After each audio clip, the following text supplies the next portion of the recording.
প্ৰদেশ কংগ্ৰেছ কমিটিৰ সভাপতি হিচাপে নিৰ্বাচিত হোৱাৰ পাছত আজি মৰিগাঁৱত উপস্থিত হয় গৌৰৱ গগৈ। মৰিগাঁৱত উপস্থিত হোৱাৰ পাছতেই বিহু দল আৰু তিৱা নৃত্য আৰু গামোচাৰে সম্ভাষণ জনালে মৰিগাঁও জিলা কংগ্ৰেছৰ হাজাৰ হাজাৰ কংগ্ৰেছ কৰ্মীয়ে।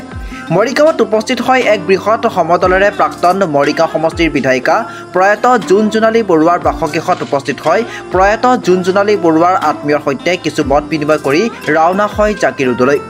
অসম প্ৰদেশ কংগ্ৰেছ কমিটিৰ নৱনিৰ্বাচিত সভাপতি গৌৰৱ গগৈয়ে সংবাদ মাধ্যমৰ আগত মন্তব্য আগবঢ়াই কেতবোৰ গুৰুত্বপূৰ্ণ মন্তব্য আগবঢ়োৱা পৰিলক্ষিত হয়। মৰিগাঁৱৰ পৰা বুবুনাথৰ ৰিপৰ্টাৰ লাইভ অসম।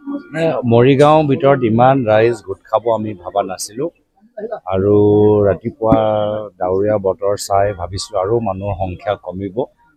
বতৰটো আমাক অলপ সহায় কৰিলে, ৰাইজো ভাবাতকৈ বেছি উপস্থিত হৈছে। আমি ৰাইজক ধন্যবাদ জ্ঞাপন কৰিছোঁ। ৰাইজে বিচৰা গৌৰৱ গগৈজন এতিয়া পাইছে এনে অনুভৱ আপোনাৰ হৈছে? বহুত এতিয়া কষ্ট কৰিবলগীয়া আছে। বৰ্তমান সময়ত আমাৰ দলৰ নেতৃত্বৰ লগত বহিবলগীয়া আছে। বিভিন্ন বিষয়ৰ ওপৰত চিন্তা চৰ্চা কৰিবলগীয়া আছে। সাংগঠনিক ভেটি, ৰাইজৰ অৰ্থনৈতিক সংকট, অসমলৈ এটা নতুন সংকল্প, বৰ্তমান চৰকাৰৰ কেলেংকাৰী, বহুতখিনি বিষয়, বহুতখিনি কাম এতিয়াও কৰিবলগীয়া আছে। সময় কম, কিন্তু আমাৰ চেষ্টা থাকিব। বিশেষকৈ বাংলাৰ সেই প্ৰসংগই যথেষ্ট এক ইণ্টাৰনেশ্যনেল পৰ্যায়ত কৰি তুলিছে। এই ক্ষেত্ৰত আপুনি কি ক'ব? বৰ্তমান বিভিন্ন ইয়াত সমস্যা আছে।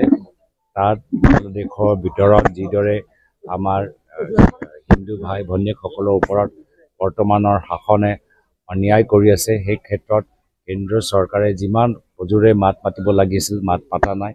আৰু বৰ্তমানৰ যিসকলে নেতৃত্ব লৈ আছে মহম্মদ ইউনুছ, তেওঁলোকে ভাৰত বিৰোধী কিছু কথাবোৰ আৰু চাইনা পক্ষত কিছু কথাবোৰ কৈ আছে। অলপ দিন আগতে প্ৰধানমন্ত্ৰী মোদী ডাঙৰীয়া মহম্মদ ইউনুছক লগ পাইলে।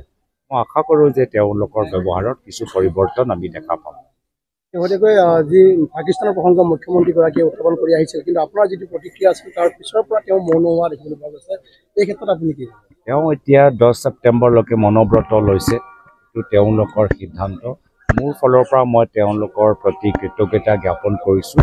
ইমান প্ৰচাৰ কৰাৰ পিছতহে আমাৰ দলৰ নেতৃত্ব মোৰ ওপৰত এই গধুৰ দায়িত্ব দিছে।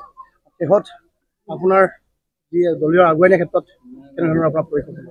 এই ক্ষেত্ৰত আমাৰ জ্যেষ্ঠসকলৰ পৰামৰ্শ লাগিব, সতীৰ্থসকলৰ সহযোগিতা লাগিব।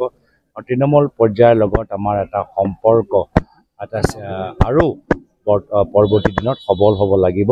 তৃণমূল পৰ্যায়ৰ কৰ্মীখিনিৰ পৰামৰ্শ অনুসৰি আমি গাঁৱে গাঁৱে আমি কাম কৰিবলৈ বিচাৰোঁ।